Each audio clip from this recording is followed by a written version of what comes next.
I think it's close enough to the 6 o'clock hour that we can begin, and I want to welcome each one of you to our regular meeting of the School District of Oconee County Board of Trustees tonight, September 20th.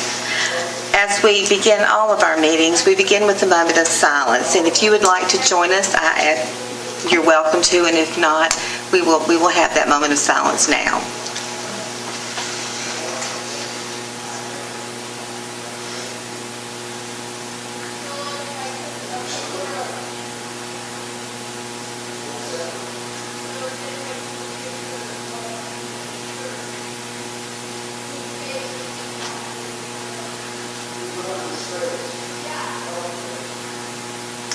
Amen. I ask you now to stand with me as we say the Pledge of Allegiance to the flag. Attention, salute, pledge. I pledge allegiance to the flag of the United States of America and to the republic for which it stands, one nation, under God, indivisible, with liberty and justice for all.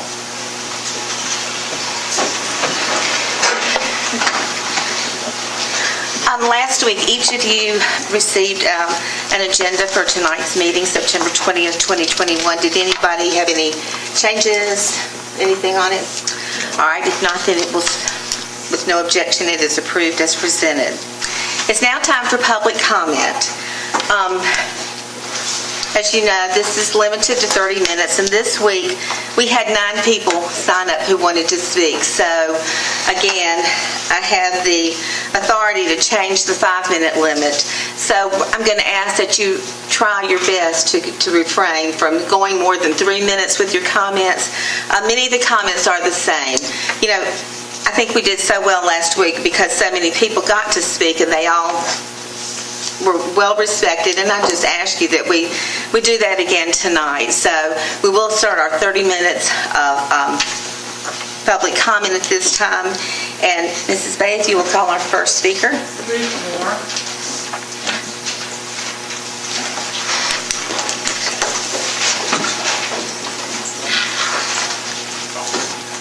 Anything on this week? All right. So now everybody can hear. There we go. Last week this was not on, so people couldn't hear what I said. But so we'll go over kind of the same things. There is a fight for CRT creeping into the schools. There's a lady here that came in a few meetings ago and said that she was going to use her white privilege to see that these type ideas are taught. One of the ladies here on this board will be speaking at their meeting on Sunday, so we know how one of you stand. But either way, just wanted to bring it back up so that people can hear me this time, that Mr. Thorson, when we brought that to you last time, that with the book that I brought, within 48 hours it was in the paper that there was no proof to the pudding. And all the teachers reached out to me and said that you didn't communicate with a single one of them. So it's hard to do an investigation without speaking to the people who are making the complaints. So therefore, it appears to be 100% cover-up. So since everybody can hear me, I want to once again put out there that we are looking for a third-party investigation for somebody who is not personal friends of the people that are being investigated, which Mr. Thorson, I believe, is. So therefore, we would all like to see, and if that has to come out of somebody's pocket, I'm sure that we'll all be happy to pitch in and pay the bill. But we want to see some accurate truth here on this. And I want to read you something right quick. I know I got 3 minutes only. This right here is from the Oconee County Democratic Party. School board meeting Monday night. It is critical that we are represented at the school district board meeting. Please plan to attend in person and masks. Plan to arrive early at 5:30 to claim as many seats as possible. We want to fill the seats with pro-public schools, pro-mask in schools, pro-vaccine people. A small vocal minority is attending the school board meetings and threatening to remove any member who does not vote their way. That's me. I'm one of that, but it's not a small majority. I'm simply a spokesperson for a very large group. Now, sign up to speak now to discuss your support of COVID protocols in schools and other pro-public, anti-racist education issues. Only 30 minutes are allowed for public comment at the beginning of each meeting, 5-minute limit. If we fill the slots, the lunatic right wing don't get to speak. to speak, sign up by contacting Sandra Bay. That's your party. Thank you. All right. We are here to speak. We are paying attention. People are going to lose jobs. The question is, which ones of you are going to be the one? It's not a personal attack. I want you to understand this. This is not a personal attack. And I know some of you looking around. I'll be real quick. So it's simply policy. If you do policy that the people are against, the people will vote with the people in your place. Thank you. Will you call the next speaker? Chad Overholt.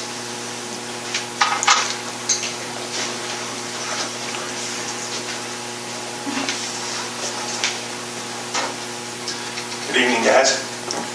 Is it on? Probably not. Oh, it was turned. Okay. There we go. Just want to tell you guys good evening. Thank you for all you guys do. It really is appreciated. I do know that we are continuing to fight against and let y'all guys know how we feel about what I believe is the beginning, and that is a mask mandate. I still believe that that's where a lot of problems start. Do y'all guys know that in New York City, the beacon of all of this, that they will make their kids sit outside during lunch and will not let them speak during lunch? They're not allowed to speak during lunch because of this fear that this mask mandate entails. They've even went as far as voting. There's people that would actually vote to say that kids shouldn't have lunch if the weather's not nice outside because it's too dangerous. That is insanity. This is where, if y'all guys want to know why we're so passionate about this mask mandate, because we believe this is where it starts. We all know where vaccines are, and we're not against neither one of them, but we are against not having the choice. And we will fight, and we will fight long and hard for this.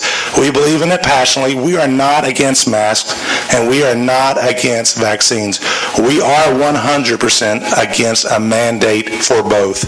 And we know it starts with a mask mandate, and we just will continue to let you guys know that that is the voice of Oconee County, and that is what a majority of Oconee County believes.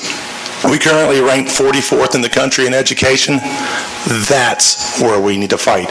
We need to support our teachers. We need to love our teachers. We need to love our nurses that are here. I think the lady was sitting here last week who was awesome, who said, you know what, we need to back up. Some of this stuff that's being implemented is nonsense, and we need to back up and let's make some different decisions. I was proud of her. I thought she did an excellent job.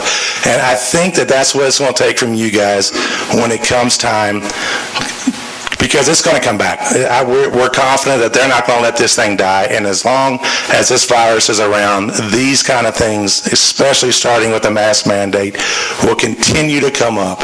And what's the next thing, and what's the next thing, and what's the next thing? Those who give up a little bit of liberty for a little bit of safety really deserve neither. And that comes from Benjamin Franklin.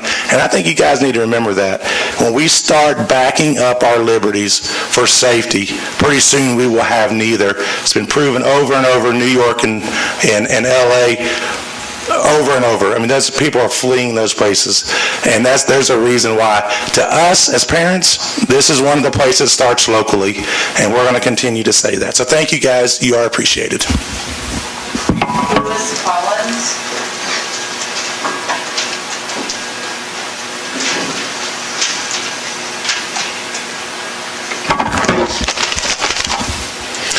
Good evening.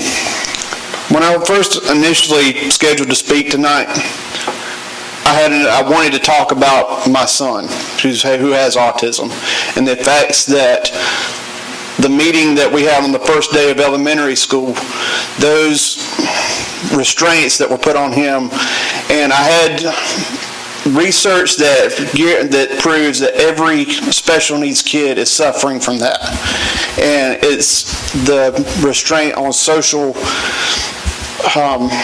Just the word I'm looking for. Just the lack of social interaction is really hurting these kids. But I found out something that was more important, and it was more scary. And that's that I have here with me for every one of you. This is not even going to last that long. What this is that I have in here is basically It's basically a declaration of war on the parents of Oconee County. It's a list straight from the Democratic Party of Oconee County stating all the problems with CRT. I also have the flyer that one of the members of this board are going to be at a fundraiser for that party, who are looking to restrain the parents of this county. And it's ridiculous. It's sickening. It's disgusting that a political party would come in here and stop parents from going and bringing up their concerns to this board to try and get things fixed, because they want to push their own agenda and their own ideology on the kids of this county. They're not fighting the Republican Party. They're fighting the parents of this county. And it's ridiculous. And the fact that this board won't sit here and call a vote and say, no, we're not going to do this, stop it, because these board meetings are becoming a war zone. And it's becoming a war zone across this country. And it's ridiculous. It's supposed to be about the education of our kids. Well, that mission statement right there, it means something. And people want to come in here and fight about politics. And it's stupid. We've got to stop this. I want y'all to seriously stop pushing politics on these kids. It's absolutely ridiculous. We need to bring up issues that actually matter. I know y'all are tired of this COVID fight. Every week, every meeting, it's a fight about COVID. The Supreme Court's already ruled that the mask can't be pushed. Dr. Thorsland, you've made that statement very clear. Thank you. But it's enough.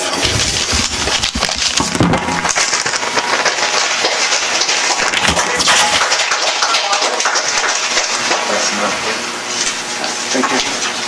Nick Carvalis.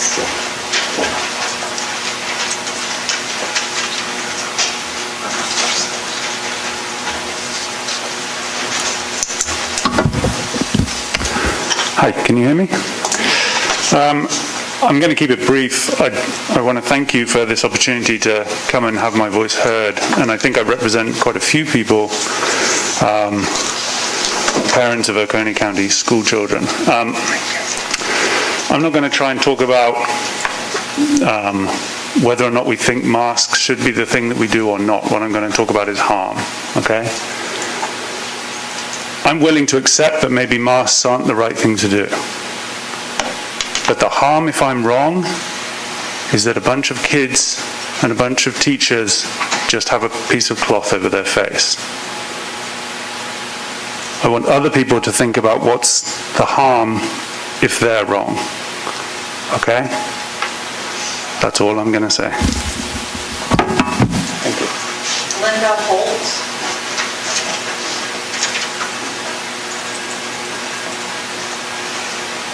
Madam Chair, as I represent an organization, NAMI, would I have the full 10 minutes I have been told I would have? I'm sorry. Do I have the full 10 minutes or not? Yeah. Excuse me? 7. 7? Okay. I gave a copy of my comments to the secretary, so if anybody wants to see the rest of them later. So I'll just kind of skip over them. So my name's Linda Holt, and I'm a resident of Oconee County, and I'm a board member of the local affiliate for NAMI. And the NAMI is an acronym for the National Alliance on Mental Illness. And NAMI is a national organization, but we have a local affiliate that covers Anderson, Oconee, and Pickens counties. The national NAMI, as well as the local affiliate, offers many different opportunities to educate the public about mental health issues and offer a lot of support groups for people who are suffering from mental illness and also for family members of those who have mental illness. Our local affiliate has several different projects that we work on, including training law enforcement officers for crisis intervention training. I actually participate in that as role-playing scenarios for the officers to practice the skills that they learn. Also, I'm one of the facilitators for our family support groups, as I have a family member who has a mental illness. Let's see. So one of NAMI's main goals is to ensure that people get help early. Since mental health conditions typically begin during childhood, adolescence, or young adulthood, we have compiled essential information and resources intended to help young people get the mental health support they need. Mental health conditions are very common. Research shows that 1 in 6 youth or adolescents will experience a mental health condition in any given time. Additionally, 50% of all lifetime mental health conditions begin before the age of 14, and 75% start before the age of 24. However, identifying warning signs or symptoms and seeking treatment early can make a difference in reducing the impact of a mental health condition. I want to make sure y'all are aware of one of the programs that NAMI provides called Ending the Silence. It is a prevention and early intervention presentation that engages youth, school staff, and families in a discussion about mental health. It's available free for 3 different audiences: students, families, and school staff. It's presented by a trained group of a young adult, ages 18 to 35, with a mental health condition, along with an adult with a mental health condition or a family member of a person who has a mental health condition. Audience members learn to recognize the early warning signs of mental health conditions and what to do if they or someone they know is showing these signs. By engaging youth, school staff, and families in a discussion about mental health conditions, young people dealing with mental health conditions realize they're not alone. NAMI's Ending the Silence program does not recommend or endorse any medications or other medical therapies. The NAMI Ending the Silence program was developed in 2007 in a NAMI affiliate in Illinois. And then in 2013, they generously gifted the program to the National NAMI for oversight and technical assistance. So our local affiliate for NAMI, NAMI AOP, coordinates the distribution of Ending the Silence for middle and high schools through a paid coordinator, Ms. Bethany Henry. Ms. Henry started working on this initiative in August of 2019. Since that time, Ending the Silence has been presented in person or virtually through schools across the state and has reached over 18,000 participants. Let's see. I'll just give you one comment. I had a couple, but one comment of a student made after going through this presentation.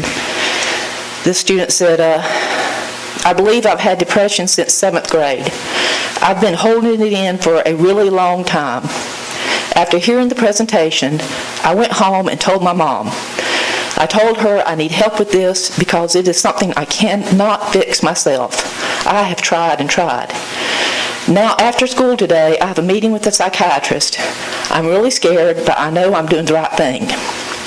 So I think that's a student whose life has been changed by that program. Since September is National Suicide Prevention Month, Ms. Henry initiated a Go Lime Green suicide prevention campaign as an additional means of engagement. Now, lime green is the color that is branded for suicide prevention. So some people wonder why lime green, but it stands out. And that initiative uses school football games to reinforce the materials presented, unify students and faculty in fun and public commitment, and recognize the school's administration for their support. I went to one of these events at the Wren football game a couple of Friday nights ago, and it was amazing. There was so much energy produced about these students and how excited they were to learn about mental health and how they could be a lifesaver. So I'm going to skip down the 2 asks I have of you tonight as board members. Is please direct the Department of Student Services, Safety, and Security to engage with the NAMI organization and Mrs. Henry specifically to explore opportunities for sharing the Ending the Silence program in the middle and high schools in Oconee County. I provided you with a couple of flyers. This one has information at the bottom about a webinar. It's a 1-hour webinar that anybody can call into. We'd love to have this information shared through the schools as much as possible. I also gave you a flyer that is designed to be posted in schools, on bulletin boards and bathrooms anywhere. And it has little tags at the bottom for students to be able to pull off, to know where they can get help. We're really excited about the event this Saturday, the Hike for Hope. And we will have a table there. Ms. Henry will be there. I won't be there personally, but I'm really excited about the opportunity to coordinate our efforts for the students of this county. Thank you. Ron Zielinski. Whitney Huskamp.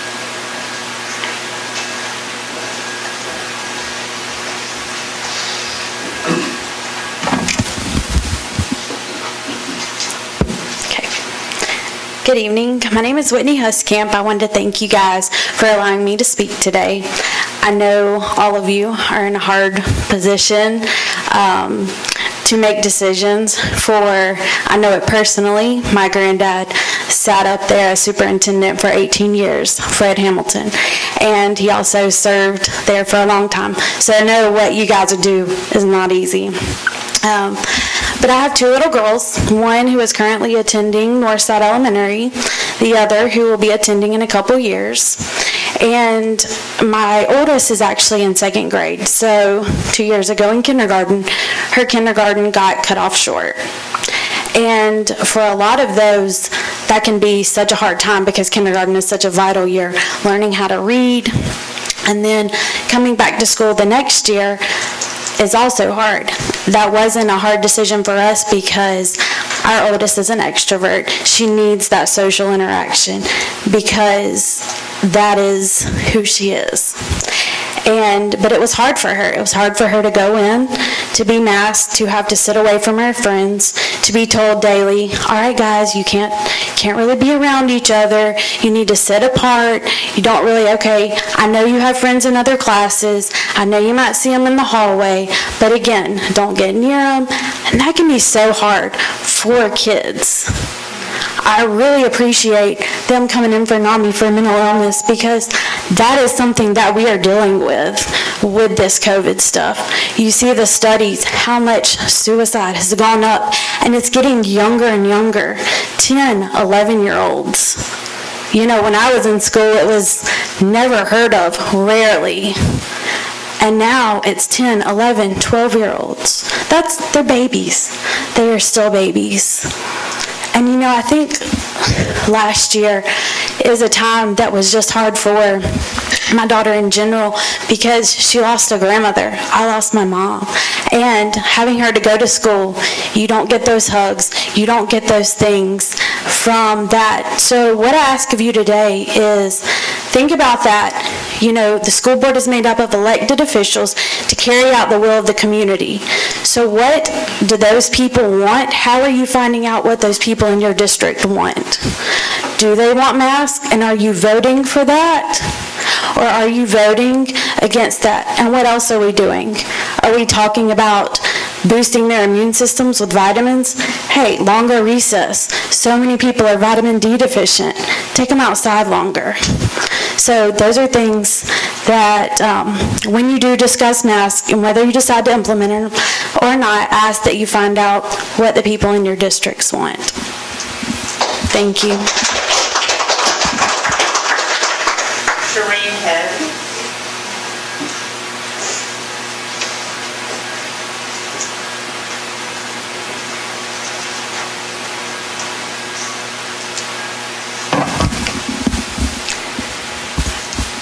I'd like to thank you guys for what you do, and I know all the stuff is hard. I'm Shereen Head. First, I'd like to start by saying that at last board meeting, you emphasized the fact that you wanted to keep as many kids in school as possible. I mean, and we now know the Supreme Court has sided with the majority, also the freedom of choice. Thank God they remember we still live in America. With that choice being made, you too also have a choice Choose what is best for your county. Listen to your majority. Like Ms. Houston said, your hands are not tied. You make the choice to go with DHEC guidelines. You choose to eliminate, you can choose to eliminate sending healthy children home just in case. This is also put into effect by DHEC to, I'm sure, pressure the boards into making mask mandates. But honestly, children, I mean, it doesn't make sense to send 9 kids home for 1 kid being sick, as the chart said that you guys posted a couple of weeks ago. Just because, and then 2, because they're all wearing masks. It doesn't make any sense. And DHEC, I mean, you can choose to disregard the seating charts and simply go with what makes sense. Until a child has symptoms, let them be. I mean, we have nurses, they can check the temperature, they can check for symptoms. That's what they're for. I mean, death cases in children in South Carolina, the 2 children that died in Aiken County had underlying conditions. One was in a wheelchair and would not wear a mask if it were mandated, because several special needs children cannot do so. I found it ironic that the group that advocates for special needs children were the ones trying to push the mask mandates with the Supreme Court, pushing normal kids to wear masks to somehow protect their children that cannot wear masks. If you have a child that's more vulnerable, have them wear a mask if it makes you feel safer, but do not bully the school system to require everyone to. It's just not, it's unjust. And finally, I mean, you know, we know that the fully vaccinated can still give, and die of COVID. So the push to separate the 2 groups is now watered down because one group is no safer than the other in the factual realm. I hear people, you know, talking about the numbers because dictators love numbers and charts, but again, how will you know until you get it? Regardless of what any chart says, you might be the exception. Either way, you as an individual take a chance with the virus, with the vaccine, or without a vaccine. Every individual has to ask those questions of themselves. No one should be mandated to take anything that may or may not work. It's not a flu shot. The vaccines kill people too, just like COVID. You just don't know until it's, you know, you. And I mean, up until saying that it's moral ground, the facts remain to be considered. DHEC guides you. You can choose to make your own choice regardless of what DHEC says.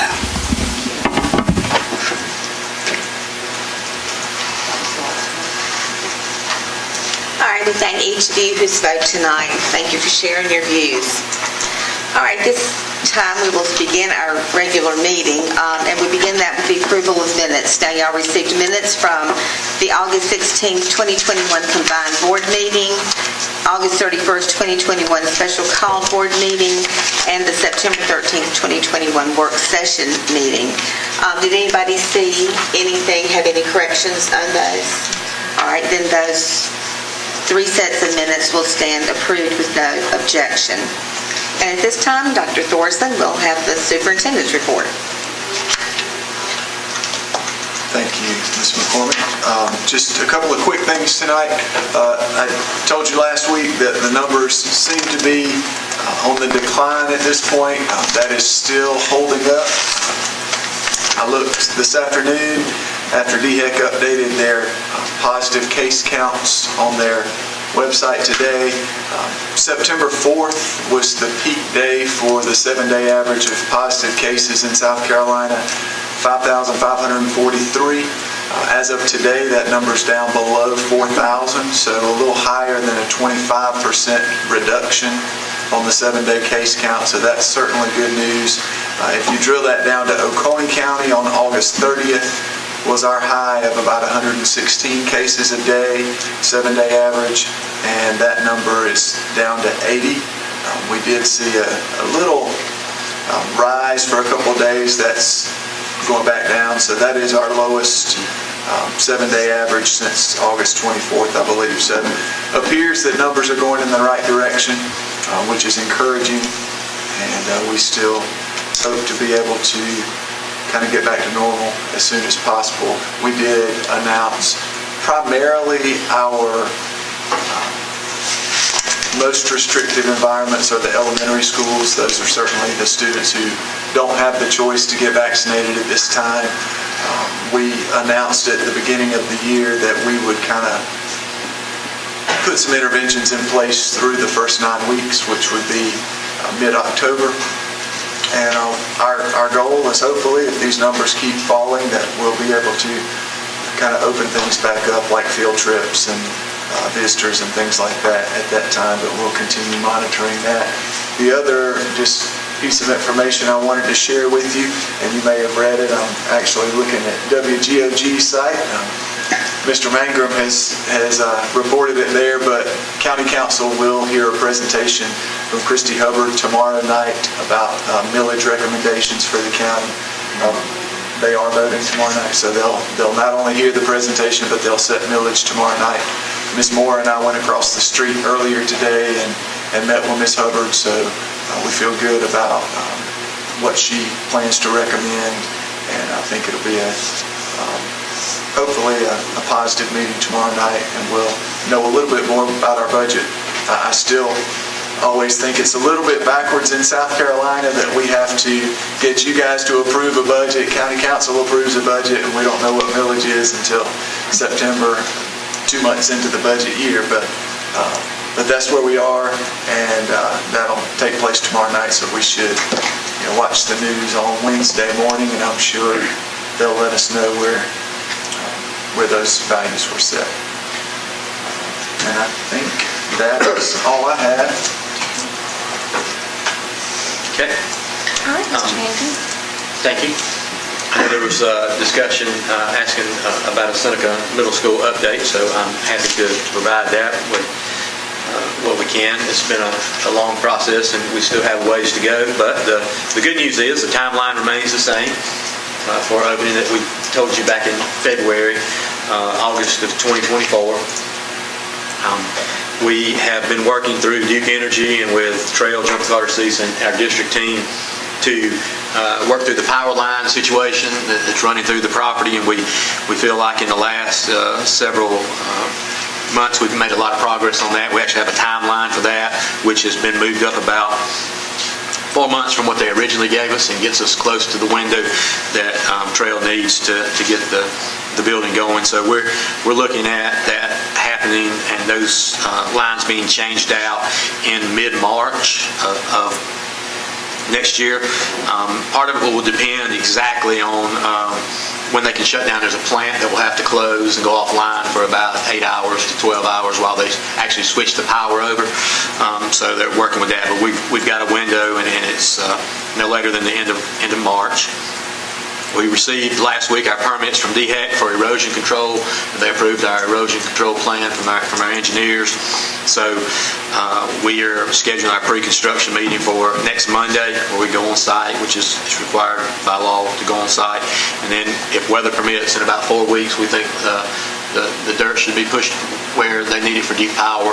We're going to kind of get their areas set up first, and then we're going to work on the areas away from where they're going to be moving the lines with the civil work. The A&E drawings are about 80% done. We have a meeting on Wednesday in Greenville. We're going to go over a few more of the details. We're now looking at things like ceiling heights a little closer, and kind of looking at any kind of value engineering we may still be able to do to keep costs down. As most everybody knows, with everything, costs have gone up for materials and supplies. There's also a lot of wait time for a lot of the materials. So we've actually looked at some materials, and because they kind of gave us a heads up that in the next couple months there's going to be an 8 to 10% increase, we have pre-ordered some things and trying to get ahead of it, things we know we'll need, especially for the storm control and erosion control. But material costs are a concern. We hope to have the bid documents ready to go out in November. Usually give them 2 to 3 weeks with that, and then we'll have the meeting and select the subcontractors and go through that. So basically, we're trying to look for ways to keep the budget in line and ensure that the Seneca Middle School gets the facility that they need and deserve. Anybody have a question? Sounds great. Thank you for that update. You're welcome. Under action items, the first one was the South Carolina School Board Association voting delegates. When I started looking at this, we first talked about it last week. Our delegate information does not have to be in until November 15th, and they have not yet sent out the agenda for the meeting or any of the details of the meeting. So I would like a motion that we table this vote until our second meeting in October. That would be October 18th. And we could decide on our delegates when we have a little more information on what's going on at the December meeting. So moved. So do I have a motion? So moved. Okay. Second. Okay. All in favor? Okay.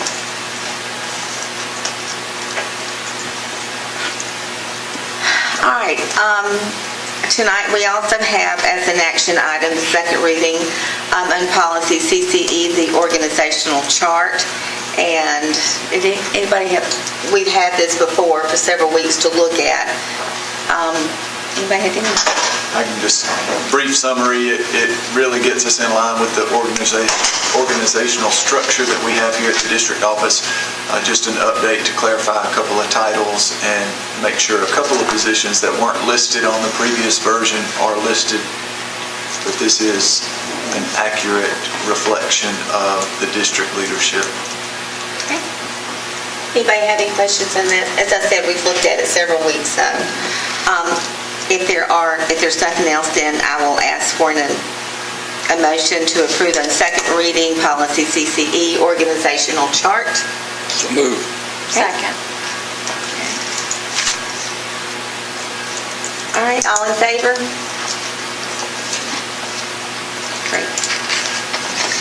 And that is the end of our regular meeting. At this time, we will go into executive session for employment recommendations and changes and a legal update concerning employee requests for Jameson Brown professional development presentations. Are there any objections to the executive session?